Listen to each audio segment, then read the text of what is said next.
Receiver turned quarterback, Pitt to Cal Poly, Ty Dieffenbach joins us on the podcast today to talk about his journey to San Luis Obispo, break down a couple plays, and talk about the Mustang season up until this point.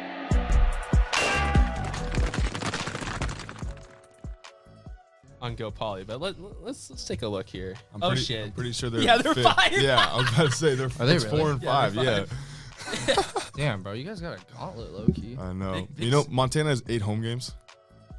They play 8 home games this year. That's insane. That's crazy. So they have 3 road games? 4. Oh yeah, they have the 4. So just the 4 Big Sky required home away games. Yeah, it's unreal. Welcome back for episode 4 of the Gallop. Today we have Cal Poly football starting quarterback Ty Dieffenbach joining us, and my name is Dylan Allen. I'm joined by Jonathan Z, and we're gonna have a great show today. We got Ty joining us. How you doing, man? Doing good. How you guys doing? Doing well.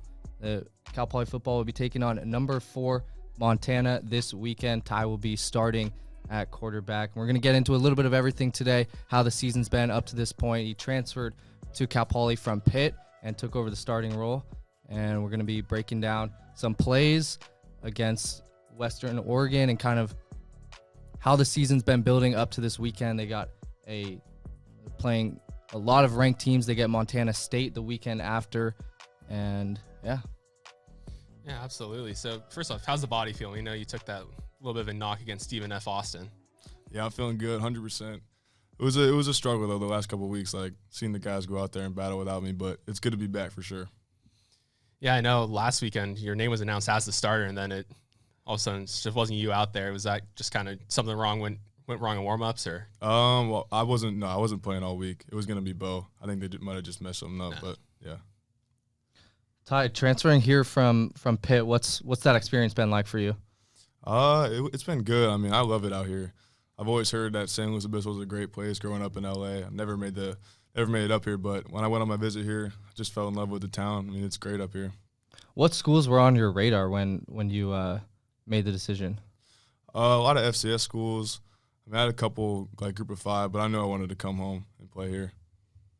And then when you made your visit, did you fell in love with the area, or Yeah. what was the kind of thing that hooked you? I mean, honestly, it was the coaches. Like, we have a great staff, offense and defense. I mean, they're bought in.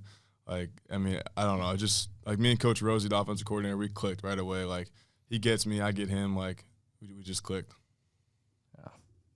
What initially led you to Pittsburgh coming out of high school? Yeah, so my recruitment in high school was weird. I was committed to UNLV for 6 months up until 2 weeks before signing day. The head coach got fired, Coach Arroyo, and that's who I was going to play for. I ended up decommitting, and then in the 2 weeks, their OC came out and saw me throw. They offered me. I took my visit the next weekend, 4 days before signing day, and I loved it out there. And I committed and then ended up signing with them. So. Is it kind of like a little bit of a scramble when a head coach gets fired, especially when you're committed to kind of what was so were you pretty set on playing for Coach Arroyo? Yeah. when he got fired, it was done. I was 100%, and the interim head coach, he honored my scholarship, but I don't know, it just didn't feel right going to play there without him. So yeah, it was a little bit of a scramble, but I had a couple other late offers come in, talking with those coaches. But me and Coach Signetti, he's not there anymore, but we built a great bond, and I still talk to him on every week, just how I'm doing. He's checking in with me and stuff, so it's cool to see that bond still there. What's the biggest? I mean, you spent a year at Pitt. What was the biggest, learning experience that you learned throughout your time redshirting? Yeah, well, just seeing how it's ran. Coach Narduzzi's an old school guy. He's a great he runs his program good. It's all about player led and just being more of a family. So just seeing how he operates like that, and then going against that Power 4 defense every day, I definitely got a lot better as the year went on. I guess to bring it back to your time now here, you guys have a bit of a gauntlet of a schedule, but you guys started off the year against University of San Diego. What was that like going down on the road and then to start the season off on such a strong foot? That was awesome. We preached starting fast, and we came out and scored in the first 2 drives, and we had a field goal. So it was just great to see the offense clicking. Offense had a great camp. We really just putting everything together, all the installs. They were pretty big installs from the coaches, but we worked together, and it was just great just to see it all turn out good. Yeah, that was a exciting game. I mean, for us to watch, and then you getting that rushing touchdown, it was pretty exciting. It was awesome. Yeah, what's that kind of mentality like? Obviously, being a passer and a runner, like is there like a certain like trigger point where like I'm running this versus like still kind of scan downfield? Honestly, I'm obviously looking to throw first, but when I'm dropping back and I just see like man coverage and it's everything's open like to run, like I'm gonna take off. Like I'm not afraid to do that, but I gotta work on do a better job of getting down though, which I've learned. So I'm gonna be getting down a lot more. So, do you have a player comp that you kind of like look towards in the NFL? Like I know you see the Josh Allens of today's league, but I mean that's someone who kind of like puts his body on the line every week. Is there someone you kind of like build your game around? It's always been Justin Herbert. I'm a big Herbert guy. I love how he plays. So, and Herbert's got a cannon. Yeah, he does. As a Raiders fan, I'm going to respectfully back out of this conversation. MVP talks this year. Yeah. So growing up in LA, you would have been in LA when the Rams and Chargers were first moving there, right? Still 2 years ago? Yeah. Are you like a Rams or a Chargers fan? I'm a Seahawks fan. You're a Seahawks fan? Yeah, my dad's from Seattle. There you go. I would say your dad played at Eastern Washington. He did, it wasn't at the same time as Paul Wolf, though, correct? I think it was 2 years. No, I really don't know. Something he said it was a little bit later when Coach Wolf got there, but how's your relationship with Michael Briscoe? When you came in, how long did it take for you guys to kind of like click? And now, I mean, it's turned into one of the best duos in the conference. Well, the first week I got here, he hit me up to throw, so that just says who he is as a player. But we got really close, like during spring ball when March Madness was going on. He would come over, we'd watch the games, like we watched the Super Bowl and all that. But me and him, like as the weeks going on, the months went on, we throw in, like we're just getting the connection down, and now it's just like I just know where he's gonna be before he's there, and like we're just on the same page. So it's really great. He's a great player. We're very happy he stayed for his 6th year, though. He's a great guy. And you were a receiver in high school for transitioning into a quarterback. What was that sort of process like? Yeah, so freshman year I played receiver, and then COVID hit, and there was kind of that time where we weren't playing in the fall and it was rolling over towards more of the spring of 21. And we had a quarterback, but we needed one too. And I was just running routes with him, and our coach told me to throw a ball back, and I threw it back, and then he just said on Monday, "Hey, come try quarterback." I was like, all right. Like I didn't like it at first, so I'm gonna be honest. I was like, I love playing receiver, so but I stuck with it and ended up winning the job there as a sophomore on varsity, and then I just kind of took off with it. So, did you have any experience playing quarterback up until that point on like flag football or rec league? No. In flag, I mean, on like a reverse pass, but I don't know. I wasn't very good at throwing the ball. What was the hardest thing about transitioning from receiver to Q? Honestly, being able to read the defense. Like, I didn't know that all went into playing quarterback. I mean, I knew, but like I didn't know how much it went into it. It's basically probably reading defense and then making decisions, like knowing when to throw the ball, or like if you're in like the run game, like who you're reading, like if he's like coming off the edge or not, like to hand the ball off and stuff like that. But yeah, honestly, just reading the defense and just reacting to the defense. Do you feel like your experience as a receiver like has helped you play quarterback and like being able to know like where people will be? Like I know what it's like as a receiver when the ball is low over the middle or something like that. Like it's not an easy catch. So I kind of just know I know like when it's hard for them. You know what I mean? So like kind of like that. I don't know. Yeah, I feel like having the background of like playing as a receiver would help. Has there been any talks with Coach Wolf about letting you line up wide in some little fun pack, Wildcat packages? Bo's touchdown this weekend. We've been playing, practicing that all season, so it was cool to see him get the receiving touchdown. But I mean, 6'6". I don't know about the other heights on the team, but maybe get you out wide on a red zone look. Yeah. Megatron goal line fade. Yeah. You also played baseball in high school, correct? Mm-hmm. What was? Yeah. Is that like one of your? Is football or baseball the sport you like the most? Well, I'd say now football, but I was always a baseball guy growing up. But I always wanted to play football, like in high school, and then I didn't really think I was going to be playing in college until I started playing quarterback.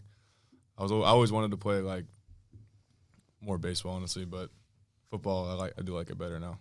Yeah. How good of a pitcher were you? It says here you're a standout pitcher. Like how good is standout? I don't know. I didn't play my senior year because I graduated early, but I was the closer for my junior year, and I don't know, it was fun. I was closing like every game, so yeah, it was fun. We want to take a look at some of the plays from the Western Oregon game. To put it lightly, you guys carved up Western Oregon. Yeah. It was, I mean, the first play of the game, you throw a bomb over the top to Briscoe. So I got the play right here. Not sure what Maybe put best it, way put to it here, maybe. Yeah. You got it. But we just want to kind of walk through this play with you, kind of what you were seeing, Yeah. what the play call was, and how that. They want to get that ball moving, and they want Dieffenbach to be the guy. No question about it. Dieffenbach limited to just a handful of series last week at Utah. Has plenty of time, takes a deep ball. It's into the bucket of Briscoe. And just like that, a touchdown for Cal Poly. Yeah. So you can see at the start they went to one high, which is not what the play's for. Looking for two high safeties, but I just saw he wasn't getting depth down the middle of the field, and Briscoe was winning on the outside, so I just ended up throwing it, and it worked out. So was it the play call for Briscoe? Was it supposed to be a post, or was it a go? Yeah, I mean it's kind of post, but he kind of, me and him were on the same page, and he just ended up just taking it more like a go route, and then we had Jordan coming across the middle, or not the middle, on the sideline on a little sail route. But yeah, it was really a too high show play, but middle safety didn't get deep enough. So To start the game off like that too. I mean, yeah, it was sweet. first game at home, and you guys started off with an absolute bomb. I mean, Yeah. how's that feel? It was good. Yeah, it was good. It was a good little crowd pop too when we hit it, which was nice to see. But yeah, it was fun for sure. I mean, literally your first play in front of the home Yeah, fans that at was- San Luis Obispo. It was awesome. Yeah. I think there's one more too. Yeah, let it No. play out a No, if I little. just let it play out. Here we go. Maybe after the replay, get another look at that. Just right in the bucket too. That's how hard are those types of throws to really gauge? I mean, you kind of know when you release it where it's gonna, like, if you underthrew him or not. And I honestly thought I overthrew him, but he's fast, very fast. So he ended up catching it. But I don't know. It just comes down to how much. I mean, like, practice. You know, we probably threw that post like 8 times in practice during the week. So I mean, by like the 3rd time, it was down. Like, we weren't missing. So Hold up on that. Was that the did you guys plan to come out with that, like, when you were in practice all week, like, this is the first play of the game, or what? Yeah. Coach Rosie, he was like a little 50-50 on it, but by Thursday morning, we do like our Big 10, like our first 10 plays of the game Thursday morning, and it was it. And then the next day in the walkthrough was the first play. So yeah, we knew Thursday morning we were gonna call it and we were gonna hit it. So Over there like that, just amazing. Dieffenbach has completed 2 of his first 3 passes. Sets his feet, lofts And one your inside second. the 5. And So this is Briscoe a little again fake boot with a touchdown, set up. Cal Poly. and it was really, if he wasn't there, it'd run, but he was there. So when you say fake boot, because kind of what it looked like on first watch is that the pocket's kind of collapsing on your right, which is where you want to run your boot out to. Like, Yeah, so like it was a fake boot. You see me set up, and then I was just gonna come right back in to the pocket. okay. Yeah, it was like a fake play action rollout, and then we would just come in. Yeah. Just another absolute time. What I'm trying to figure out is where is this other safety coming from? Like, he's off in no man's land, and then all of a sudden he just kind of appears.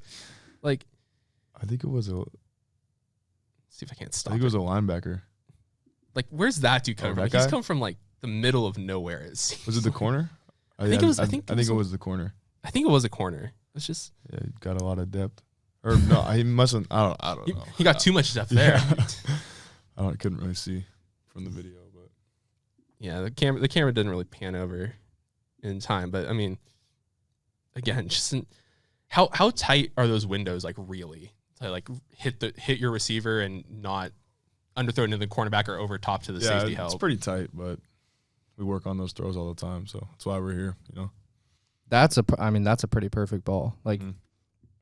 that right there Thanks, is either Briscoe or nobody. Yeah. You know, like, if he drops that, then at least, I mean, there's no way that flat linebacker is picking that. Yeah. It had enough loft under it. So, yeah, nice throw. Thanks. Man. Is there one more? Is that There are a few more. We got the fade route in there, but we could take a look at. Washington, the featured back. Dieffenbach dumps it. Touchdown, Cal Poly. Guess who? So what lane are you looking for? If that isn't open, are you looking to go? To run, you mean? Yeah. Are you looking here, or are you trying to get? I mean, you could either hit the running back. Running back was a check down or run. Oh, so he's right here. Yeah, so you're looking you right see him. there, and then to go up. Yeah. Okay. This is the one where he This way? comes from. This is actually our 2-point play, and we called it on 4th and 2. Another 2-point play. Because I remember Coach Wolf talked about that one being the Bo Kelly pass being 2-point Yeah, it was play. 2-point play as well. But yeah, this one was sweet. We've been practicing this since like San Diego week, so it was good to get it called. Score on it. It was awesome. Have you called anything similar to that, or was that kind of the first time that was ran? Like the play, you mean? Mm-hmm. Nah. We have it for the right middle and left middle, like to go either way. You know what I mean? Mm-hmm. But that was the first time we called that type of play. I know Connor Leary after about this one, Connor Leary is like, Michael Briscoe has a good chance to break the single game did, huh? touchdown. Did you guys have any clue about that or not at all? No, we didn't.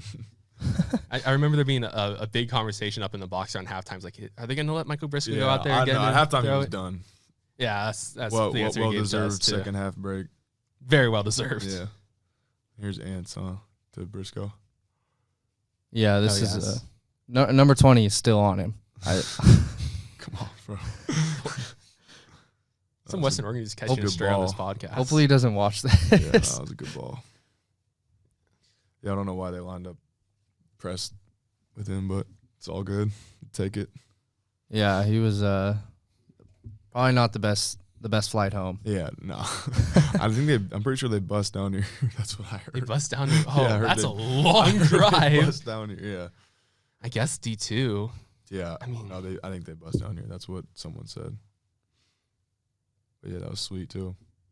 Yeah, I think that's all we got for him. But I mean, first game at home, and you watch you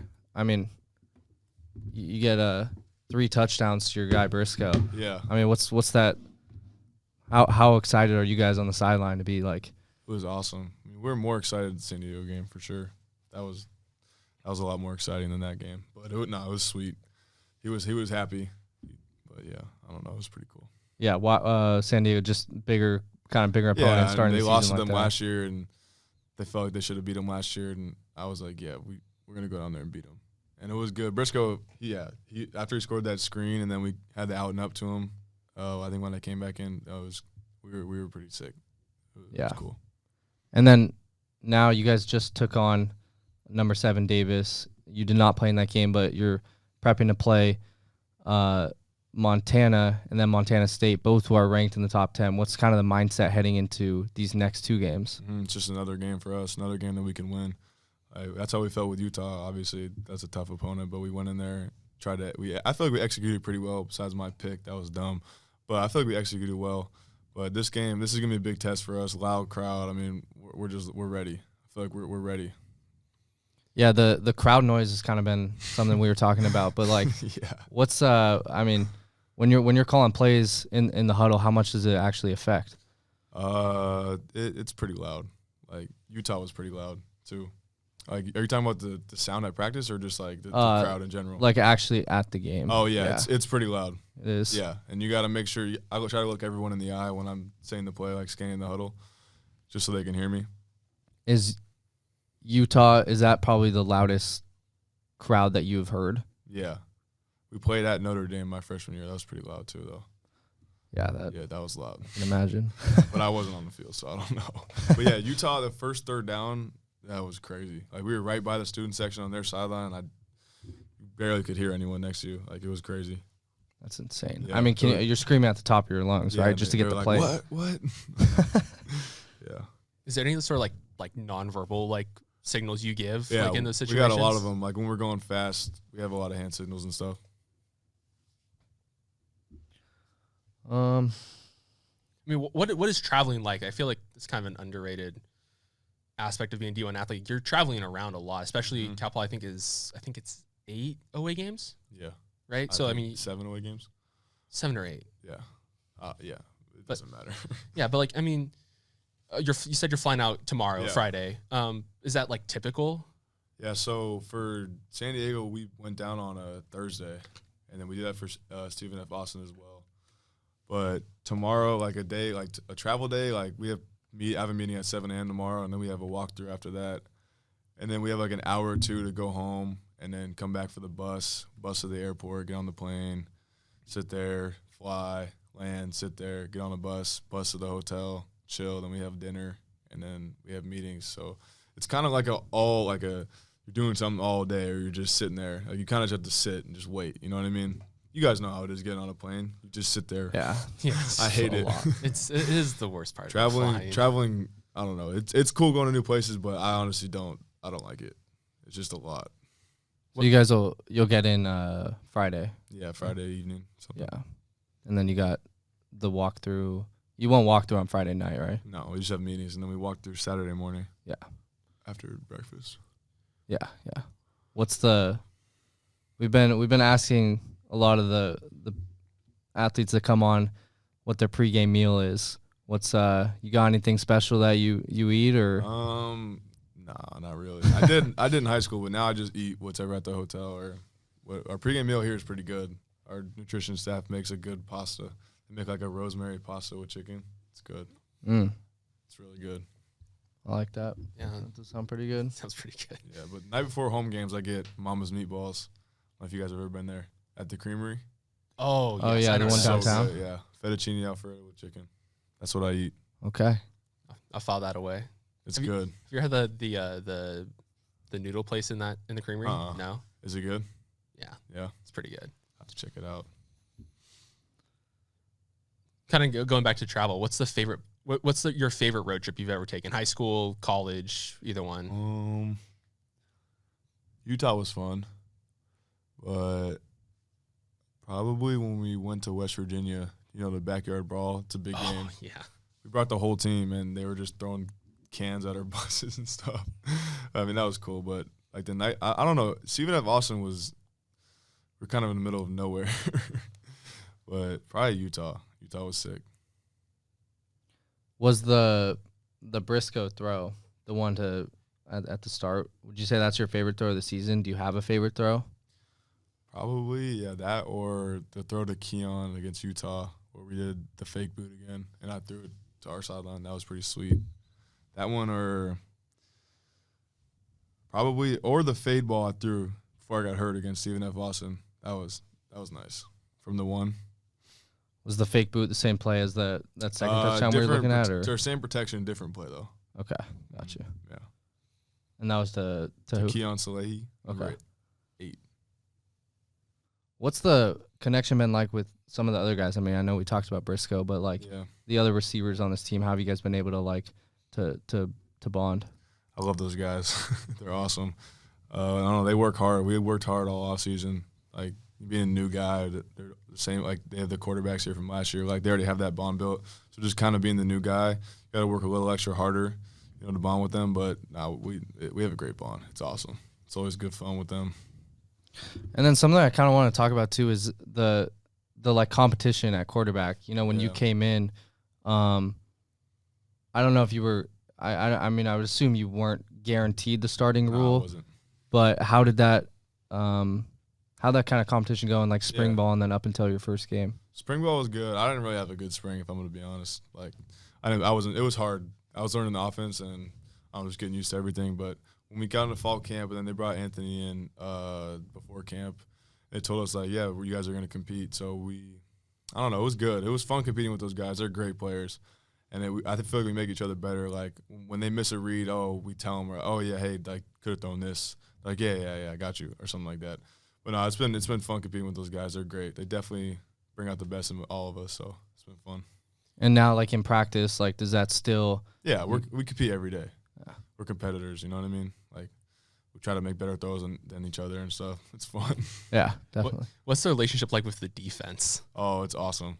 Just talk trash to them all the time. No, they're funny though. Is there anyone who particularly antagonizes you in practice? Yeah, B. Dukes. Brian Dukes Jr., number 9. That's my guy.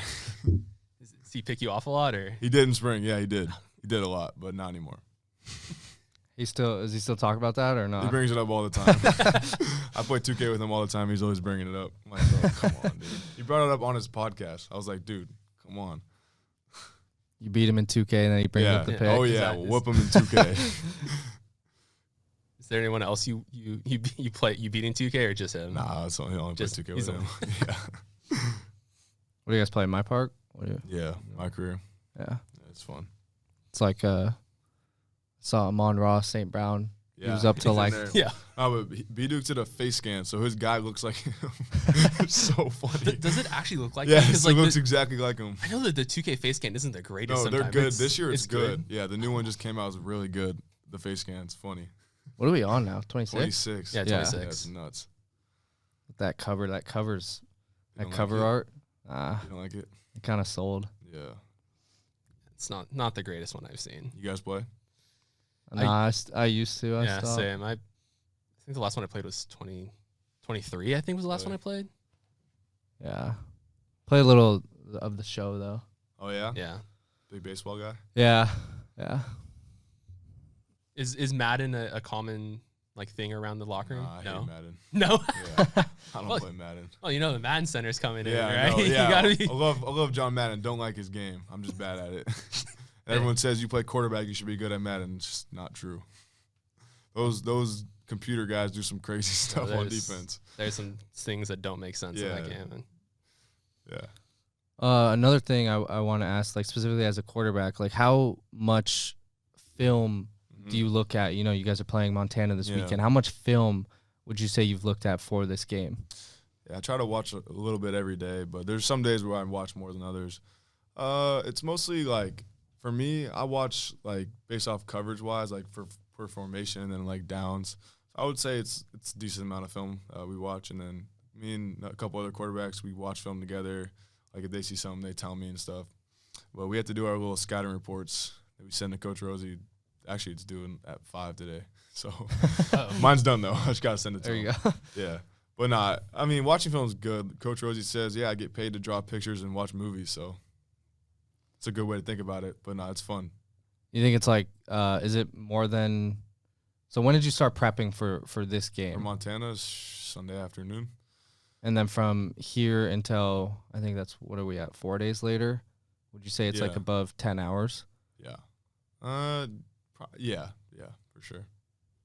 how do you balance like studying and all that? Do you have a lighter course schedule in the Yeah, in the during fall? season, yeah, I'm only in 3 classes right now, and 2 of them are online. So, but yeah, I try to do that, and then I'll go heavy next next quarter, and then the quarter after, which will makes up for it. Asynchronous classes for the win. Yeah. for real. On It's that. awesome.